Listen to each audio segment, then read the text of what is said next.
Imagine if we had time machines. That'd be so cool. I mean, just think about everywhere you could go in life. If you've been working for a while, I'm sure you know the feeling.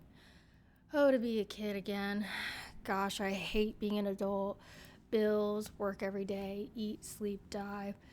So, a time machine would be pretty cool if you asked me. Go back in time to be a kid again. The good old days where you could just run outside when you hear the ice cream truck roll around. Like, I used to meet up with all of my friends in the middle of our apartment complex, and we would just be up to no good all afternoon. It was bliss. No worries in the world. But nowadays, things are just so different. Nowadays, when you're 11 years old, you're already on Instagram, Twitter, Twitch, you name it. And I'm not saying that there's anything wrong with that, it's just different from back in the day. And it's cool too. I mean, you can literally talk to anyone you want. Hell, you can literally message celebrities if you want to, which literally blows my mind. Even crazier is that celebrities can message you too. But like, fat chance that'll ever happen, right? Anyways, you can literally find a video about just about anything today. People post mukbangs, crime podcasts, daily vlogs, and even videos where you watch someone scream as they play video games. It gives people a sense of companionship. I mean, when you're bored, you can just go hang out with your friends on the internet, essentially. You're not alone in that moment. You don't have to, say, walk outside to the middle of the apartment complex and hope someone's there, which, newsflash, half the time they weren't, okay? And then as you're watching your favorite YouTuber, boom, they send you a message. Imagine that happening at 11 years old. Normally I'd say, yeah, for sure, guys, that'll happen. But that actually did happen to someone recently. And unfortunately, it got her killed. Welcome to Emo Coconut, where I try to crawl into the mind of a killer. I like to learn psychopathic tendencies so I know what to watch out for and then run far, far away from. So if you like that kind of thing too, then join me. We'll study the dark side of the human brain so that we don't have to find out about it the hard way.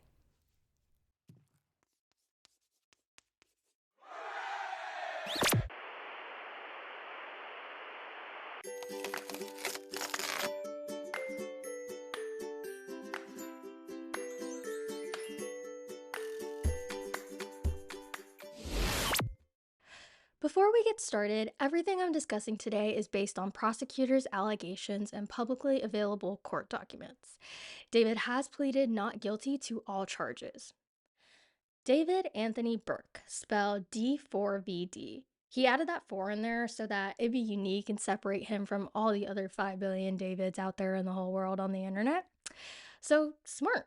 But something else that's interesting and different, I'd say, is that he said it also represents 4 universes that he's building inside his mind. Now, I'm not quite sure if he's compartmentalizing all 4 universes. I don't know if there are other voices inside his head helping him build those universes. I wish I could tell you.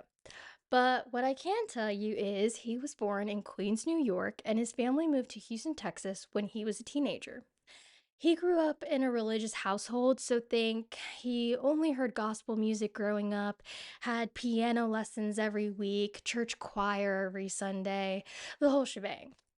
He was homeschooled after 7th grade, though, so you can imagine he was more closed off from the world, mostly understanding it from a screen.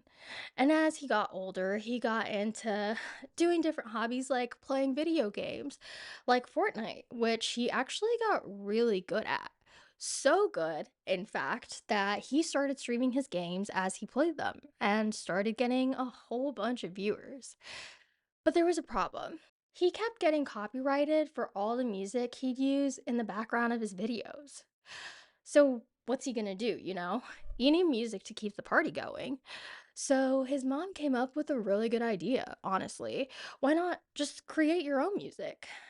David's probably thinking, I mean, I'm in choir every weekend. I know how to play the piano. I can do this. So he does exactly that.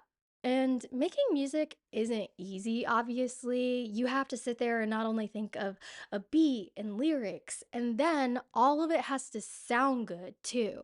I mean, that's not easy. Also, you got to think about the fact that all these famous artists have studios. People who just want to make some music as background noise just to not be copyrighted are not going to spend $1 billion in the studio when you can literally just download a free app and do your thing. So, David found the quietest place he could in the house, which was his sister's closet, and started making music. And to his surprise, it went viral almost overnight. David went from just making Fortnite videos to making great music pretty quickly after that. And at 17, he was getting multi platinum records, viral TikTok hits, money out the wazoo, a Hollywood Hills home, a Tesla, and a world tour, baby. So I'd say life was looking pretty good for him. And then we have Celeste Abigail Rivas Hernandez, born September 7th, 2010, in Lake Elsinore, California. Her parents immigrated from El Salvador to give their kids the American dream. She has two older siblings and grew up just like the rest of us, going to school every day, making friends, and expressing herself through fashion. She had beautiful long curly hair and loved spending time with her family and, of course, surfing the internet, as most of us do these days. And while scrolling, that's where she found David and his Fortnite videos. And honestly, she loved them. She found a new channel to watch in her free time. And then one day she checked her phone and boom, she got a DM from none other than David himself. Obviously, she's thrilled, right? I mean, I would be at 11 years old. I'd be jumping for joy. As they started talking, she realized he was actually just a normal guy, just like her. And they started chatting almost every day. She did have a boyfriend, though, close to her age, so it was nothing more than just a friendship with David, really. Um, which he wouldn't want a relationship with me anyway, since he's 16, I'm 11, but he's a pretty cool guy, and I love talking to him. I love that he understands me, and he's famous. I can't believe he wants to talk to me when he has so many other people that he could be talking to out there. A little more about Lake Elsinore, where Celeste is growing up. It's a working class city, and it's a little over an hour and a half away from LA, so it's definitely a different vibe out there, I would say. A place where families work hard and build the best lives that they can. Definitely different from, the fancy cars and Rodeo Drive and everything bougie that you can imagine in LA. So when David offered to take Celeste to his concerts in Vegas, duh, she's going. Do her parents know though? No. He's 18, I'm 13. They're not going to understand. But this is now or never, and I want this. And so Celeste went. She traveled with David to Vegas, London, and even Texas to meet his family. I mean, meeting family, that's a pretty huge deal. He likes me. This celebrity likes me. What? So, to recap, Celeste, who's about 13 by now, gets flown out to different big cities with 18-year-old David, who's so loving to her and makes her feel safe. A relationship that went from meeting each other at 11 years old to becoming besties. We have the same interests, and now it's something even stronger than best friends. He's flying me out. This is incredible. Now, friends, this is actually something called grief. Yeah, the textbook definition is the deliberate provision of resources, experiences, and emotional dependency to create a bond the victim feels unable to break. You see, the brain doesn't distinguish between genuine safety and manufactured safety. It just registers as this person makes my world expand. I, however, like to call it for what it is, which is someone way older than you being a little too nice. She wasn't foolish, she was targeted. And the targeting was specific to who she was, where she came from, and what her world seemingly lacked. Their stories meet in January of 2022. Her story stops at 14 years old. His story has continued. February 22nd, 2022, 1 month before David DM'd Celeste for the first time, he released a song called Bleed Out. It goes, late in the afternoon, I watched you as you leave. You said you'll be back soon. You've got blood on your sleeves. The pieces you cut from me, I bleed out. I think we both know who dies here. What's cool about this case is that every song he ever released, when you lay it against the timeline of this case, actually, it follows a pattern. David's in love with a girl, something seemingly goes wrong. David's in a lot of pain, heartbreak, and then someone comes in and takes care of it for him. This is typically called fantasy rehearsal, where an individual engages in extended, escalating fantasy through creative work, writing, art that grows progressively more specific and more real over time. Huh. So basically, practice the crime over and over again until you get the perfect chance to actually commit it. Because practice makes perfect after all. The fantasy becomes a blueprint, the blueprint becomes behavior. The line between imagining something and doing it erodes gradually until it just poof disappears. But just to be clear, these songs aren't evidence, but it does help us with that gap between imagination and what prosecutors allege actually happened, with a specificity that's truly insane. Every song a step closer, every music video creepier than the last. In September of 2022, he releases the romantic homicide video. The girl looks eerily similar to Celeste. In the back of my mind, you died, and I didn't even cry. No, not a single tear.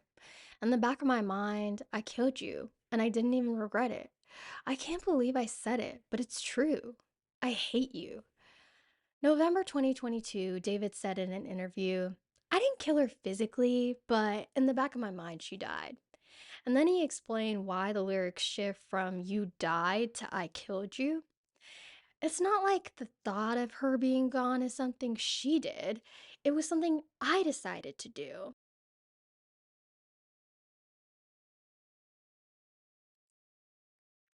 April 13th, 2023.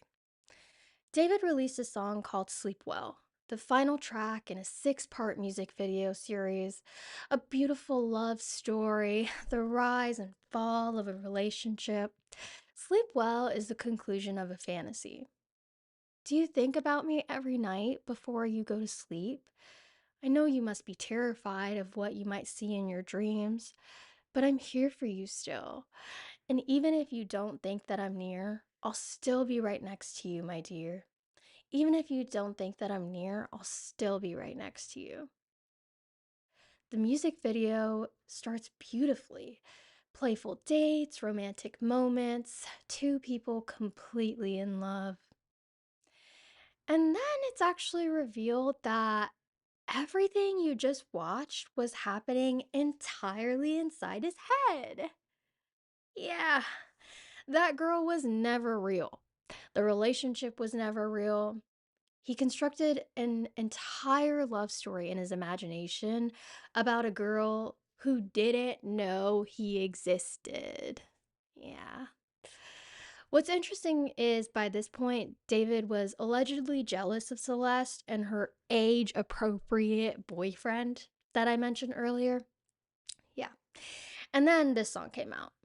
There's a psychological term for what the Sleep Well video depicts, actually, and it's called limerence, which is an obsessive, consuming attachment that exists almost entirely in the mind of the person experiencing it.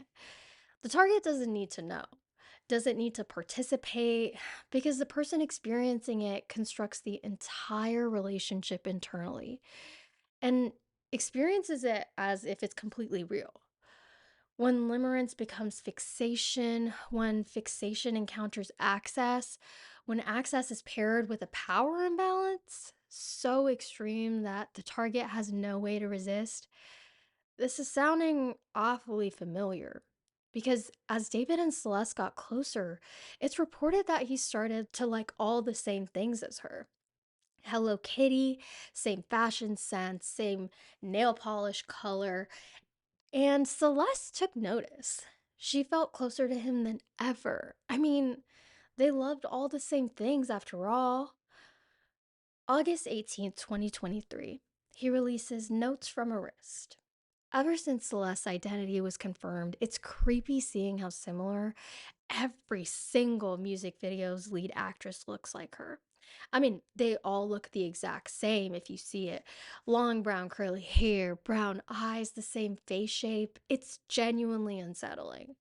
Because it's not a passing resemblance where you think, oh, that kind of looks like her. I guess I can kind of see it. No, I'm talking the kind where people have to literally do double takes to confirm that it wasn't her. And even when I was watching the videos and researching, I had to do double takes as well. Like,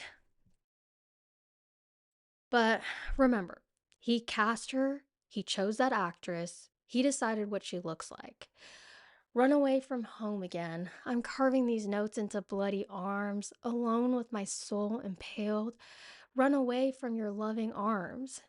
Interestingly enough, Celeste's family filed three separate missing persons reports because she kept running away from home to get to him. And then they got matching tattoos together on their fingers, carving those notes. The also really got to me because I don't really know if that's an ode to one of his songs or if that's lingo. I really don't know. I know Rihanna has that tattoo, but all I could think about for them was, shh, I'm a predator. But regardless, they had matching tattoos. Cute, right? She also got a tattoo with his name on it, which shows you just how much they loved each other. I mean, they were locked in. I don't care, I'm not coming home. Washing my hands in this bloody water. I use your picture as a band aid to cover every single hurting place. Why am I so afraid of you? Your stare makes me so uncomfortable because I see myself in your eyes. I see myself in your eyes. So here we have projection. When a person attributes their own internal state, their own darkness, onto another person, they don't see the other person. They see just themselves in them. So think, I know I'm cheating, but now you're saying hi to that other guy? How dare you? You're probably cheating on me for all I know. Do you not even care about me? He publicly said that he wrote this song about a childhood friend, a girl with an unstable home, a girl who ran away. I wonder who that could be. Along with those four universes that David was building in his brain, he also introduced everyone to his alter ego named Itami. Itami actually means pain in Japanese. Mm. The story of the manga went like I was a detective and there was an evil version of myself that would come out at random moments. Kind of like Fight Club with Tyler Durden, solving murders that I'm committing myself. He called Itami an agent of chaos, an evil version of himself. He put him in every single music video, co directed scene by scene. He decided what the characters looked like, he decided what happened to them. Like, for example, sawing someone's arm off. Completely normal. And also, Tommy looks creepy, okay? He's always got his eyes covered with a white cloth, wearing a white button up that always has fresh blood all over it, and is sometimes featured with Edward Scissorhand hands. But don't worry, David actually told us why he's wearing a blindfold. He wears a blindfold for the sole purpose of not being held accountable for the pain he causes. So in every video, Itami commits the violence, he disappears, and then at the end, he always returns to David. The detective has to face what his other self did. He didn't create a character who gets away with it. He created a character who always comes back, who always eventually has to be confronted. And he built that same story across every video for years. And now I guess he's facing it in real life, what his other self did, because he's sitting in a courtroom in an orange jumpsuit. But we'll come back to that. November 2023, prosecutors allege a sexual relationship had begun between David and Celeste by this point. Again, she was 13, he was 18. Her family knew she had a boyfriend named David, but they had never met him. And when I say that, I get it, right? When you're a kid, the last thing you want is your parents meeting your person. Completely understandable. But when they found out how old he was, they were upset and took her phone away, understandably so, and tried their very best to handle the situation as they could. The parents all know the feeling. As humans, we're gonna do what we want. So the effects of their efforts didn't last for long because you know what our boy David thought would be a bright idea? He allegedly paid a student in her junior high class $1,000 to hand deliver a phone that he purchased for her. $1,000 to a middle schooler to reach out to a 13-year-old whose parents had already said no. Like, if you think about it, that kind of money in junior high, that kid probably thought they hit the lottery. And honestly, no judgment to that kid because, hey, basically did. But methods like this show you the level of effort and intent behind keeping that connection alive. December of 2023, a demo titled Celeste leaked. Oh, Celeste, the girl with my name tattooed on her chest, smell her on my clothes like cigarettes. February of 2024, Celeste's family reported her missing.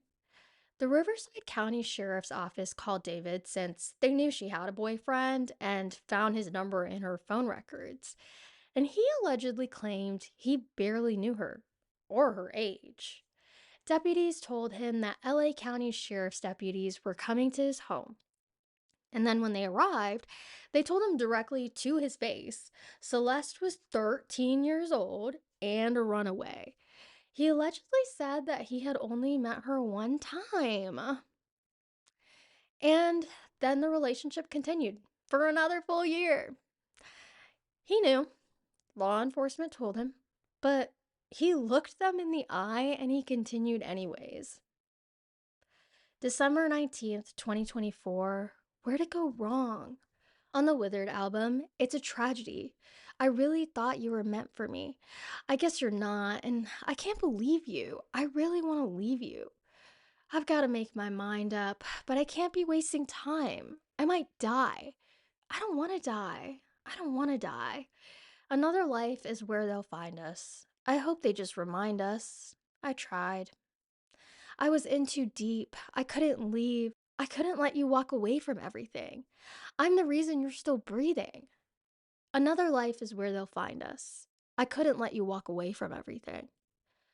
While prosecutors allege he made sure she couldn't. April 25th, 2025. Is this really love if you don't say the word anymore? If I'm not enough, let me know when you find what you're looking for. I know it was fake to you, but it was real to me. I tried to stay the same for you, but you changed on me. You changed on me. See, this is where I find it gets interesting because he, in most of the previous songs, he sounded kind of needy, but now he just sounds kind of bored, like he's over it all of a sudden. And so, what does a narcissist do when he gets bored, you ask? Blame the victim. Woo! This is called victim externalization, the mechanism by which a perpetrator attributes responsibility for the destruction of a relationship to the victim. So basically, avoid all guilt at all times possible and blame the victim for everything. It's around this time that online commenters have mentioned that Celeste was starting to lose some of her personal flair, her style, her uniqueness, and started to dress just like David.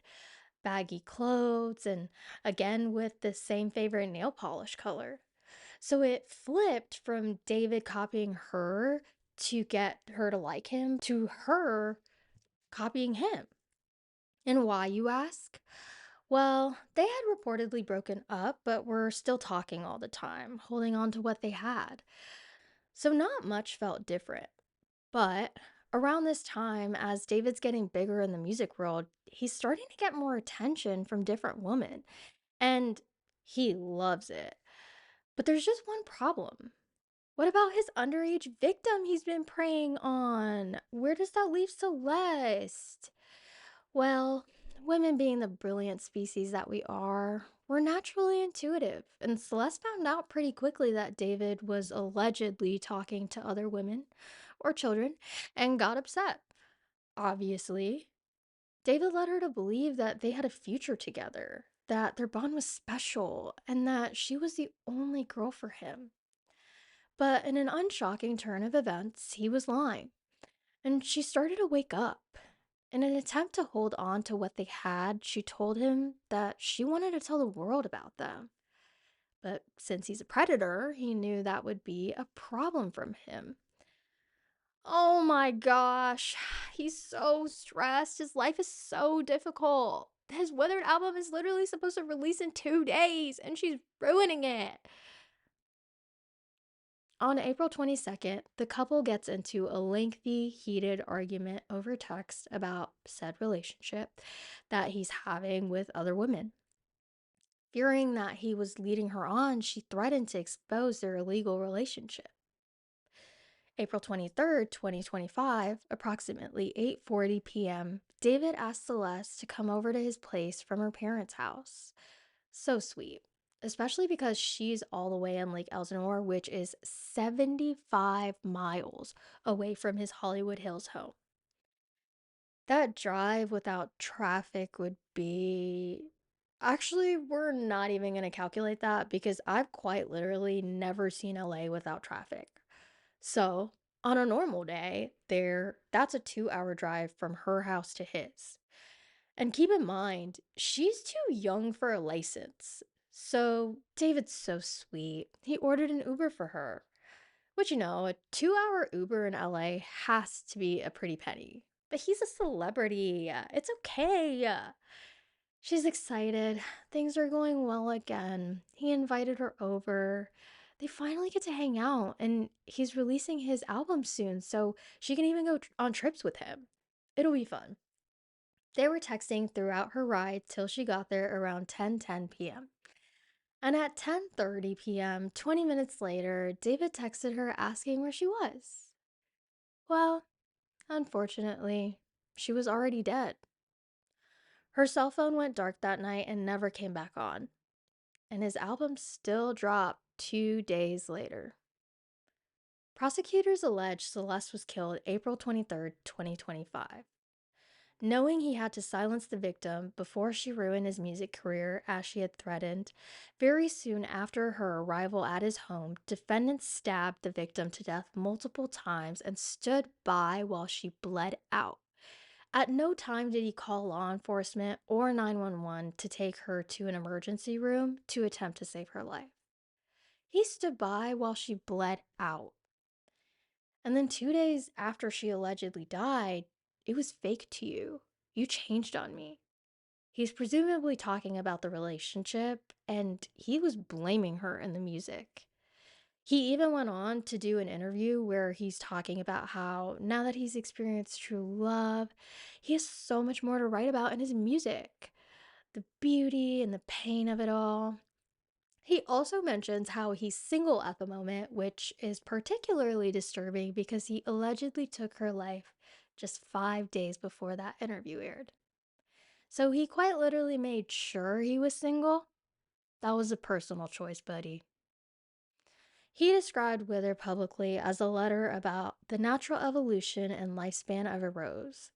Love found, love created, love destroyed. An album to be listened to sequentially like chapters in a book. I mean, he told us everything, right? He just didn't tell us who the story was truly about. And as if all this wasn't already disturbing enough, it gets worse, okay? The next morning, after allegedly murdering Celeste, he went to that radio interview we talked about. And then he went on a shopping spree. Yes, girl. April 23rd, Celeste's life is sadly taken. Then David drove to an isolated site off State Route 154 in Santa Barbara County at 11:30 p.m. to dump the initial evidence. April 24th, one day after, he bought a shovel from Home Depot off of Postmates. Which I just think Postmates is so crazy because, I like buying pad thai off of delivery apps, but David likes buying murder weapons, I guess. And then after he bought that shovel, he actually went on to have an album release party at 8 p.m. April 28th, 3 days after the Zach Sang radio interview that we talked about earlier releases. And then he has yet another emotional release party performance. May 1st, 8 days after, 2 chainsaws off of Amazon. But he used a fake name though when he ordered it, don't worry. The name was Victoria Mendez, but he still sent it to his address though. May 5th, 12 days after, a body bag, heavy duty laundry bags, and a blue inflatable pool. Again, all on Amazon. Investigators believe that on or around this day, that's when David mutilated and discovered this poor baby's remains. May 8th, 15 days after, the second trip takes place. He drives over to Route 154 again. May 31st, 38 days after, he returned to Santa Barbara for the second time. Probably dispose of more evidence, I imagine. We're not sure, but there is evidence that a worker in the area later found Celeste's U.S. passport card at this exact location in January of 2026. July 7th, 75 days after her death, he purchased a burn cage off of Amazon using the same fake name, probably to incinerate evidence. Which, side note, those are highly illegal in California, and I wonder why. There are never any fires there. And then on August 5th, he started his Withered tour. So for 75 days, he was methodically managing a situation, not spiraling, not falling apart, while performing concerts in front of thousands of fans. He was also still streaming, talking to fans, watching movies, playing Fortnite. This isn't someone who seems remorseful in the slightest. This is someone who is able to allegedly murder someone and then continue on with life like nothing ever happened. Just think about the emotional toll it would take to witness your partner dying. And then the very next day, you're acting as if nothing even happened. That's what he was doing. And the emotional capacity that it takes to be able to successfully hold all of that together, it blows my mind. Defendant subsequently purchased tools to carry out his plot to dismember and dispose of the victim's body. The chainsaws were ordered May 1st. The body bag and pool weren't ordered until May 5th. He bought the cutting tools before he bought the thing to contain the mess. So he had a plan in place. It's just that he didn't have all the logistics figured out quite yet. That, or maybe he didn't want to be too obvious buying everything at once. So he took his time with it, buying all his murder weapons. And when investigators searched his home, the burn cage was still in the box, brand new. At least one chainsaw still in its sheath, never used. Private investigator Steve Fisher says, whatever happened here, this wasn't a finalized plan. She was not meant to be left in that Tesla. The plan got upended. The shopping list exists, everything was delivered, but the execution was never finished. Why? Part of me wonders if he couldn't finish disposing of the body because he wanted to keep her close. He wasn't ready to let go of her just yet. He just loves when she's around. Back on September 7th, 2023, he released the rehab video. Itami amputates the arm of a brunette girl, similar to Celeste, of course. White rose petals, broken hearts, and bloody sandals, body stacked on top of another, good undercover. Celeste's missing person poster noted she was last seen wearing Hello Kitty sandals. One more dance, David's in a blood splattered white shirt, dragging what appears to be his own dead body. Two people help load it into the back of a car, and then, the lead actress, long black curly hair and brown skin, of course. Sadly, Celeste's remains were found in the back of a car. The similarities are just eerie. He said himself that he and Itami had, quote, a great time chopping it up and getting to merge creative ideas on these videos. So, reminder here, Itami is his fictional alter ego, so he's hashing out ideas with his other half, essentially, or his imaginary murderer friend in his head, which is one way to collaborate, I guess. July 4th, 2025. David and a few of his friends, including Neil Langston, are all hanging out at his Hollywood Hills home live streaming.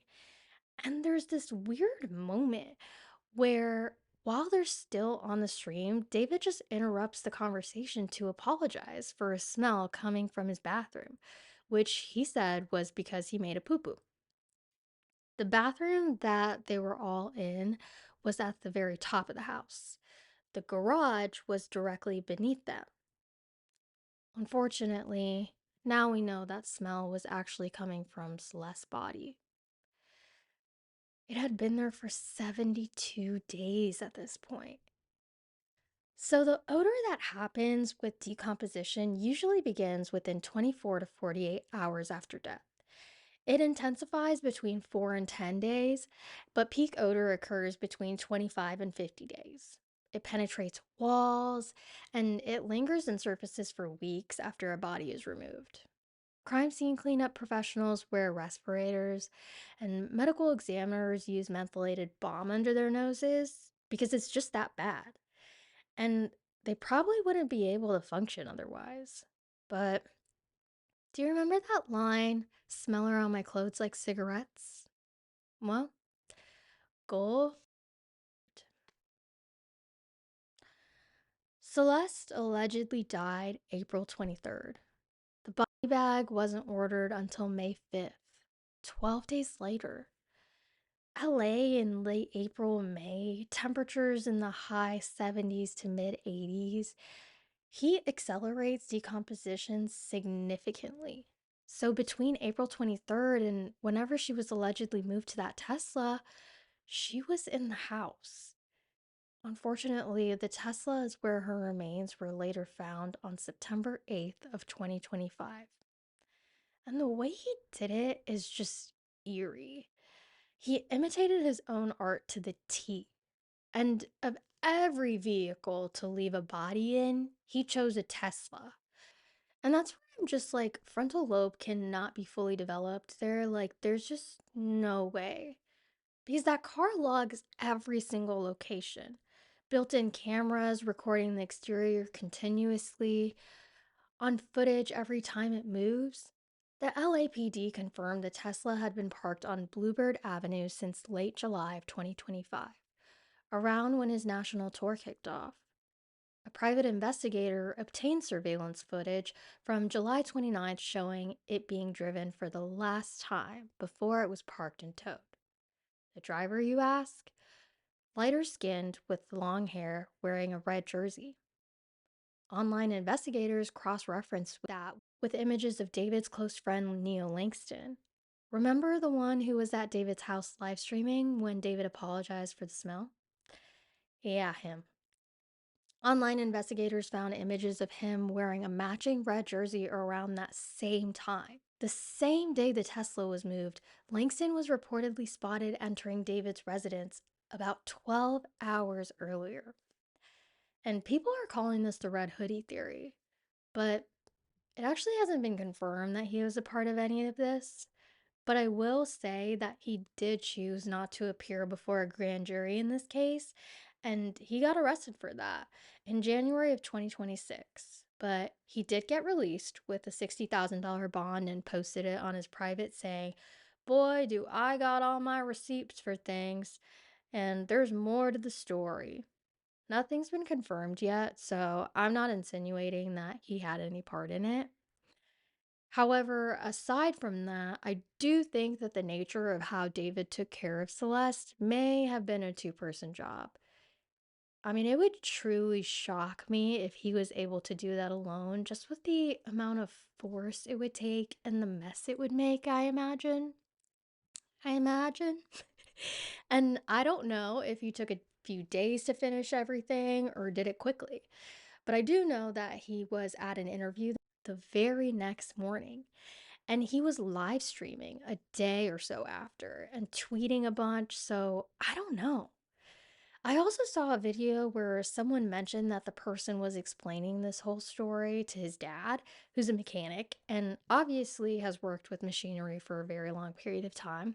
And the thing that struck him as odd was that David ordered not one, but two chainsaws.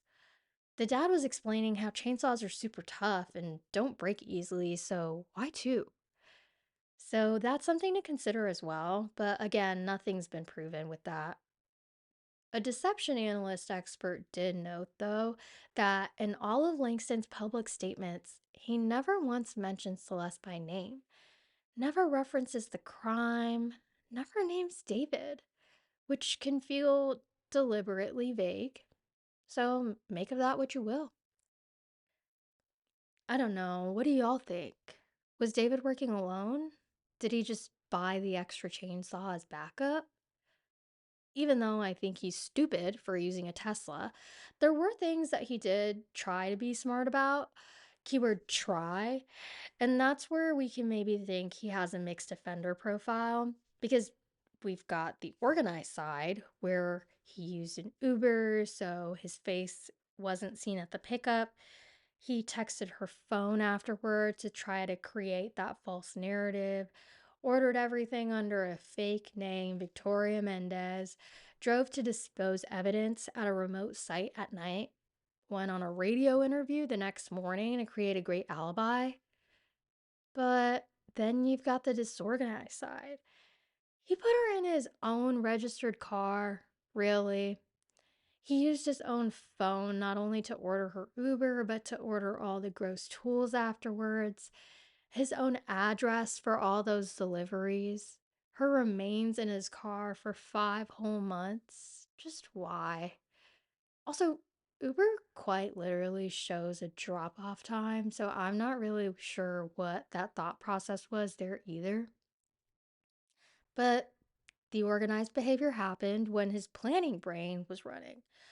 Adrenaline sharp, problem solving. The disorganized behavior happened when his emotional brain took over. When the weight of what he allegedly did became so heavy that his capacity to function just started collapsing. And then there's the narcissistic invincibility, a pattern in narcissism.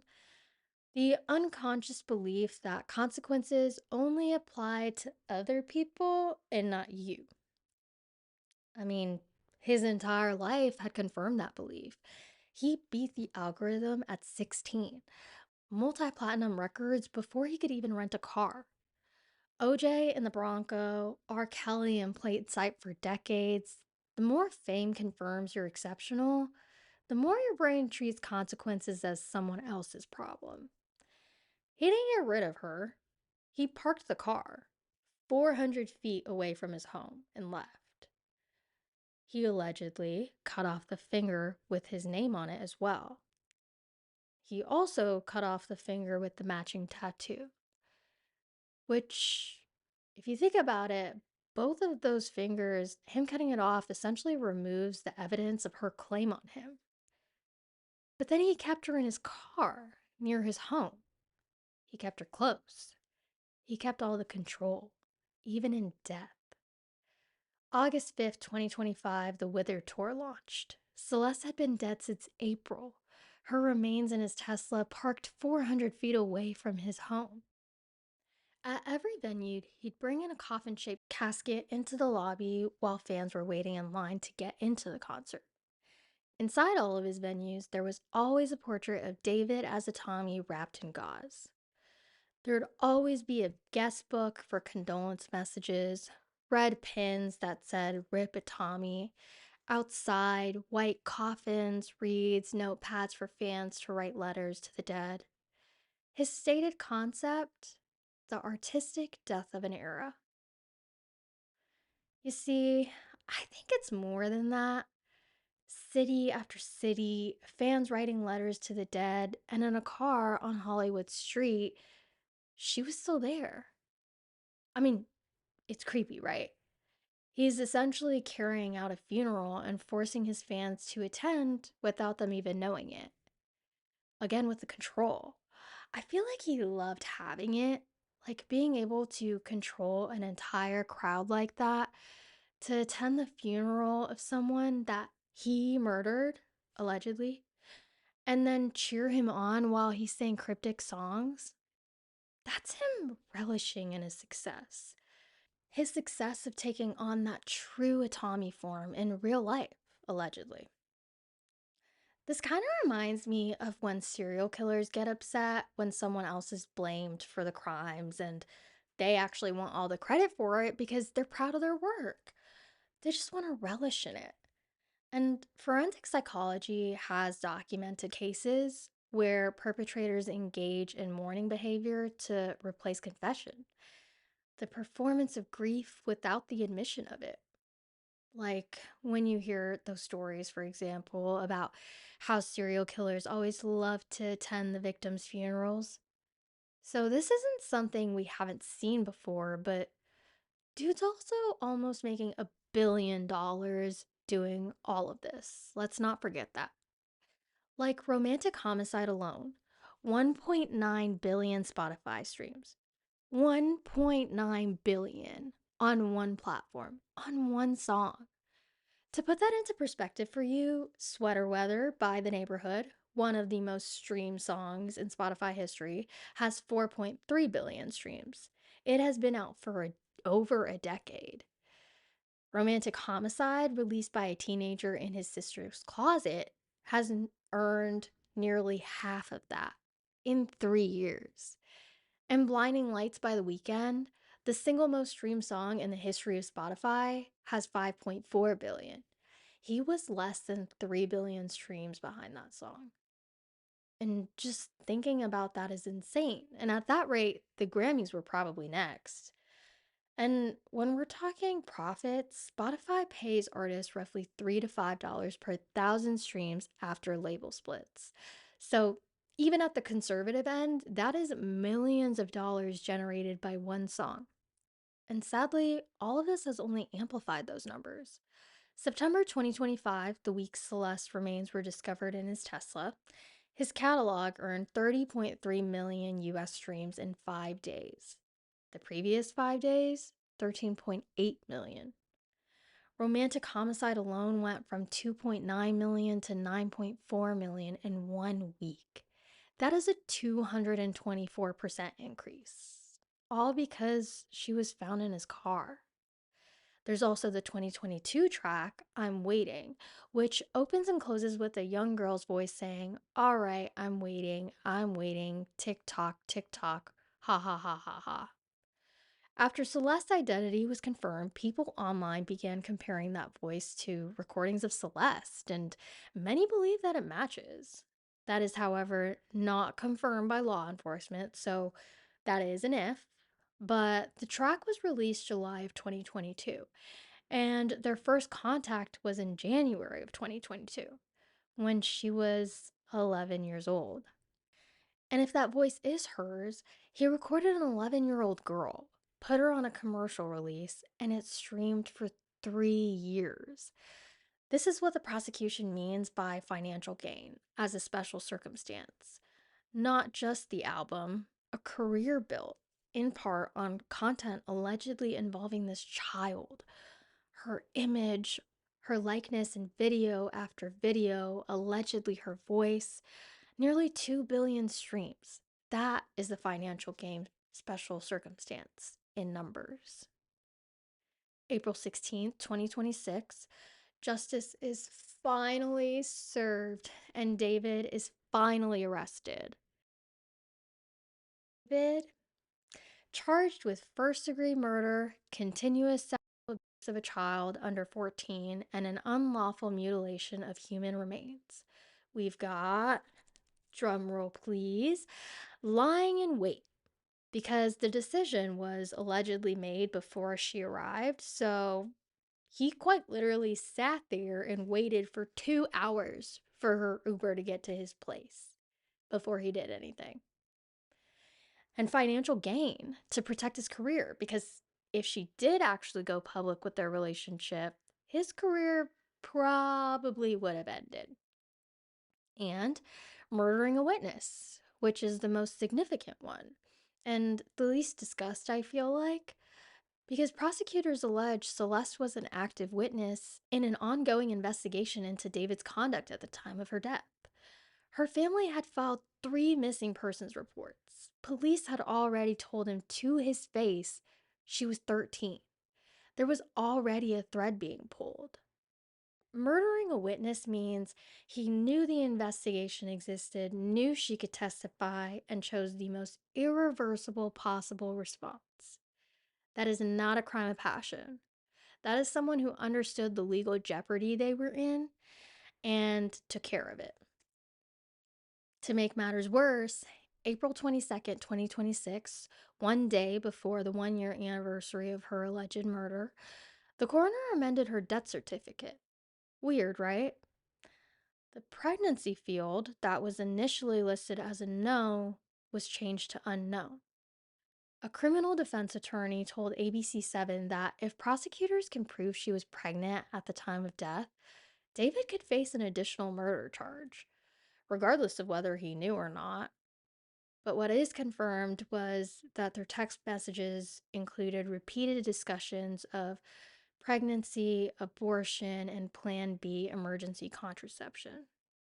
A 13-year-old girl carrying all of that weight with the person who put her in that position alone while he was over there building a career.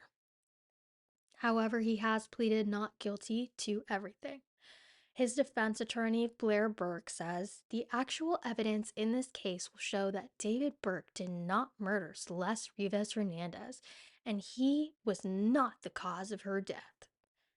That position will be tested at the preliminary hearing on June 29th before Judge Charlene Olmedo, and the status hearing will be on June 17th.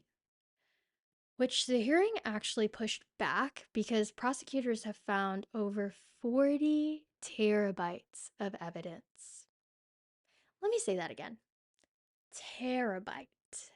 So you know how you pay Apple 99 cents a month for that extra iCloud storage, and then you hit that limit, so you have to pay $10 a month just to keep all 5 billion pictures you took?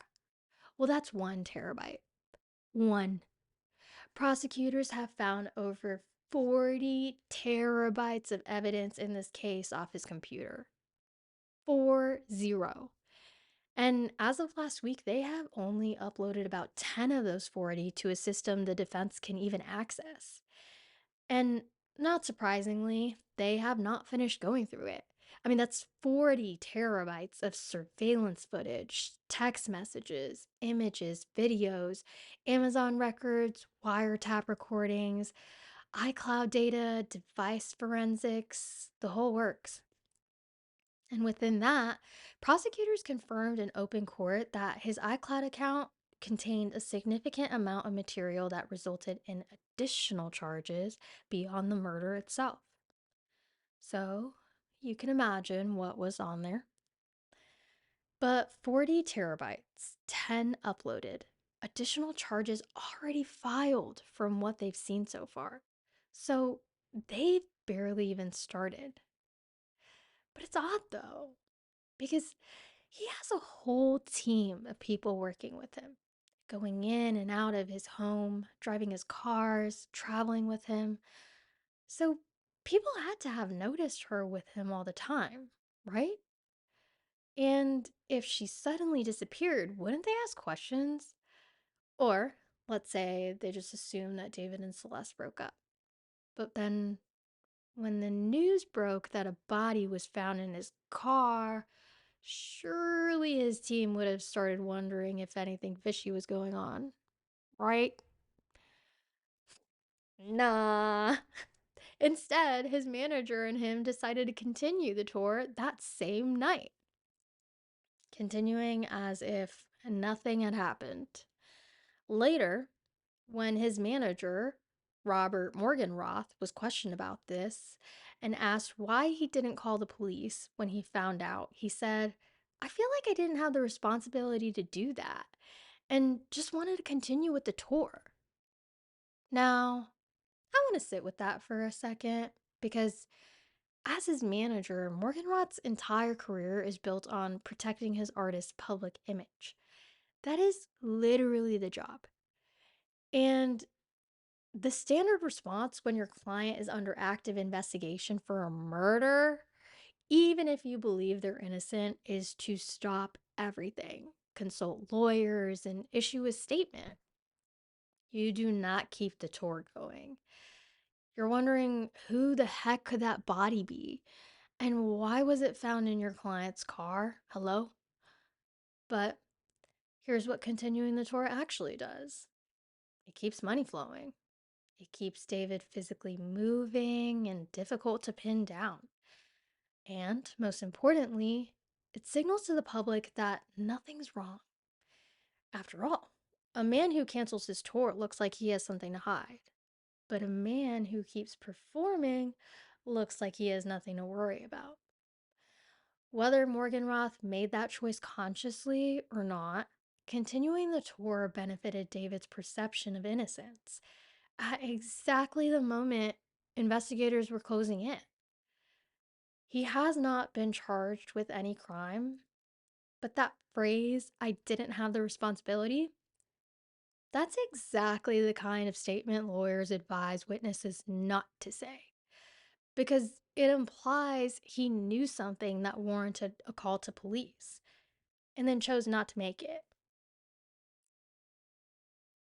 David's parents, Colleen and DeWood Burke, were subpoenaed to testify before the grand jury. And parents testifying in a child's case, that really isn't unusual by itself. I mean, it happens all the time. So naturally, the jury's going to want to hear from his family, right? What he's like outside of all of this and what their thoughts are. But what is unusual is that the parents fought it all the way to a Texas appeals court. They argued denial of due process, meaning they were essentially arguing that someone did not follow legal procedures and they may not have been properly notified. Therefore, they should not have to testify, is what they're saying. However, the court denied their petition and legally compelled them to testify anyways. Normally, we would see people complying at that point because it's just easier. I mean, you've been through all that work, it got denied, so people normally comply, especially when a witness simply knows nothing. They comply. So one could argue that you don't go to court to fight a subpoena unless the information you're sitting on is genuinely damaging, either damaging to their son or damaging to themselves. But that's just me speculating. We don't know that for sure. But what's also interesting is that within days of a police raid on his property, prosecutors allege David transferred two Houston area homes to his mother.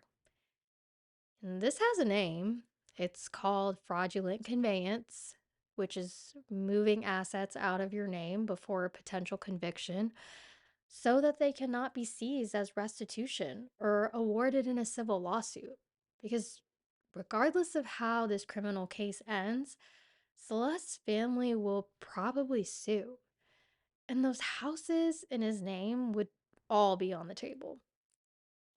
So, by allegedly transferring them to his mother, he was protecting his assets from the family he allegedly destroyed. Not cooperate, not come forward, protect the money. May 12th, 2026. That lovely orange jumpsuit, shackled at the wrists.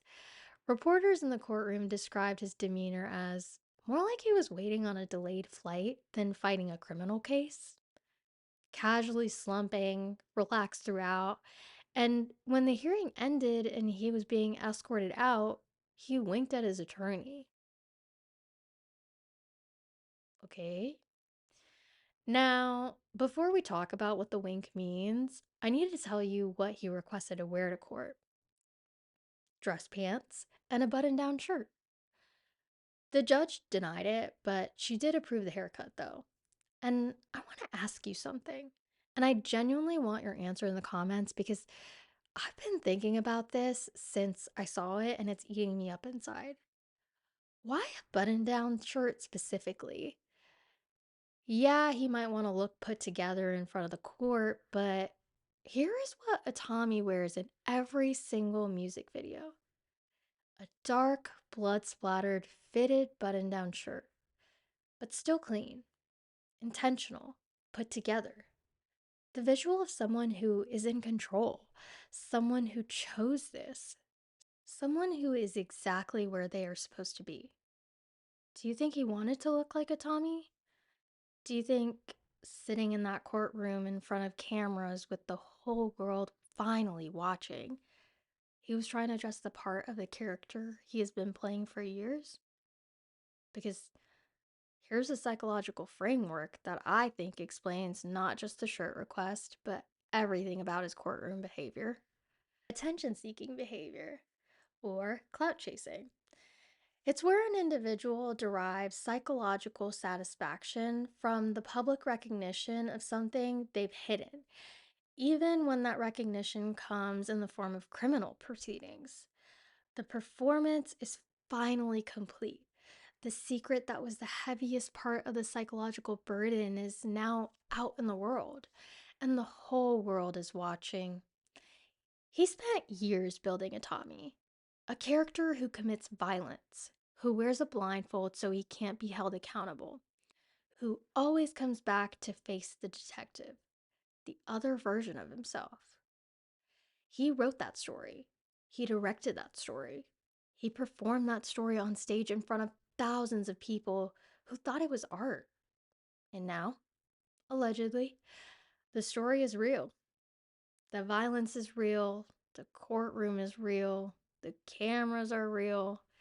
And he is sitting in the final chapter. You see, the slump isn't indifference. The wink isn't arrogance. The gray contacts at the arraignment, the shirt request, the relaxed demeanor while facing a potential death penalty. Maybe none of it is about the outcome of the trial at all. Maybe, for a brain that spent years collapsing the distance between fantasy and reality, the trial itself is the performance. The outcome doesn't matter. The world knowing his name matters. The world finally registering him as a Tommy, the agent of chaos, the one who committed the crime and now has to stand in front of the detective. That is the completion of the arc he wrote years ago. He told us this story would end this way: solving murders that I'm committing myself. The detective always has to face what Itami did. And here he is, facing it, in an orange jumpsuit instead of a button down, winking at his lawyer, completely at peace. And that is either the most terrifying thing I have ever analyzed, or it's exactly what the last page of his manga was always going to look like. I mean, I'll admit that at the end of the day, he did achieve success. His debut album, called Withered, peaked at number 13 on the Billboard 200. It did, however, come at a cost, since it came out 2 days after Celeste died. And if she did expose him, that probably would have gotten canceled too. Yeah. But we do get some happy endings though. His label dropped him. Yay! Fortnite pulled his content and issued refunds. Madden NFL 26 quietly removed his song. Holly Humberstone and Damiano David scrubbed their collaborations, and Universal helped additional artists do the same. which I should add is kind of insane because Universal Music Group actually owns Interscope Records, who's the record label that David is signed on to. Throughout all of David's art, you'll notice white roses in the frame, white rose petals falling, white roses on the stage at every tour venue, woven through his entire creative catalog from the very beginning. White roses symbolize purity and innocence, young love, new beginnings. At funerals, though, they symbolize reverence, purity, and the hope for peace, used to honor the departed and bring comfort to the grieving. Purity, innocence, and mourning, both simultaneously in the same flower. The symbol of innocence and the symbol of grief for someone lost in every single piece of creative work he made while allegedly being in a relationship with a child. She was 11 years old when he found her. Every video, every stage, every tour venue with the white coffins and the wreaths, he was building a funeral for her in his art for years before prosecutors alleged that he gave her one in reality. I mean, he told us, he showed us, he put it on streaming platforms and sold it to the whole world. And we called it beautiful. So what now? Should we begin looking into other artists as well, but with a deeper perspective? I mean, we've seen this before with songs like Murder on My Mind, so should we treat every song like a confession? I'm curious to hear what your thoughts are on that. What's sad is sometimes we forget that the victims have families, loved ones who care about them. Imagine losing a sibling at such a young age. That just honestly breaks my heart. I really feel for her brothers. And on April 23rd, 2026, exactly 1 year after the night prosecutors say she walked into that house, Celeste's parents, Jesus Rivas and Mercedes Martinez, gave their first public statement. A beautiful, strong girl who loved to sing and dance. Every Friday was movie night, and we spent wonderful times together. We love her very much, and she always told us that she loved us too. We miss her deeply. All we want is justice for Celeste. Online commenters have mentioned that this is the family's fault for not looking for her sooner and allowing this to happen. I disagree. They tried their best. Like I mentioned, if you have kids, you know the feeling. Parents do the best that they can, but at the end of the day, if there are resources to do what you want, it's pretty easy to be successful in getting what you want. And remember, David had those resources. Their attorney mentioned they still have bills to pay and jobs that they have to go to every day.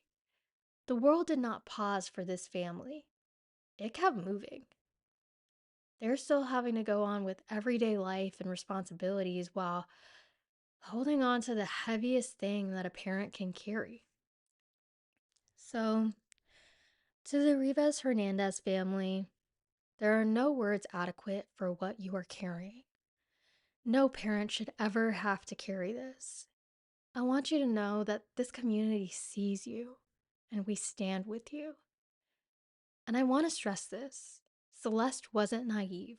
She wasn't foolish. She was a child who was found by an adult, groomed by an adult, and isolated by an adult, starting at just 11 years old. She didn't fail to recognize the red flags. She was just never given the chance. Ugh, the flags were hidden behind $1,000 and a secret phone and a music career and trips to London and the feeling of being chosen by someone the whole world was looking at. I mean, that's a magical feeling. Most of us have felt a version of that feeling, a fraction of it, and we know just how loud it is. But the difference is who was on the other side of it. The dark side of the human brain is not separate from the everyday world. It runs right alongside it, wearing the same face, making the same music, hosting the same funerals.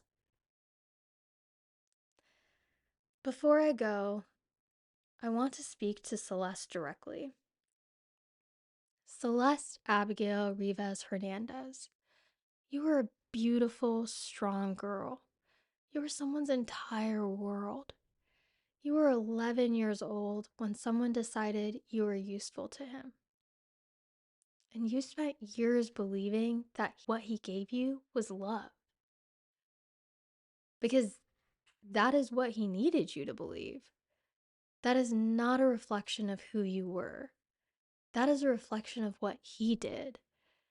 You woke up. You found your voice. You decided you deserved more. And at 14 years old, that had to have taken real courage. I hope wherever you are, you know that you are seen, that your name is spoken with such love, that people are following this case because you mattered, not because of what happened to you, but because of who you were before any of this. Rest, Celeste. You deserved so much more time. And to every young one watching this, you are not too young to be targeted. You are not too smart to be manipulated. You are not too strong to be groomed. These things happen to the most vibrant, most incredible people. Because people who do this are specifically looking for brightness, for someone who will believe them. That is not your weakness. That is your light. What I do want you to take from Celeste's story is not fear.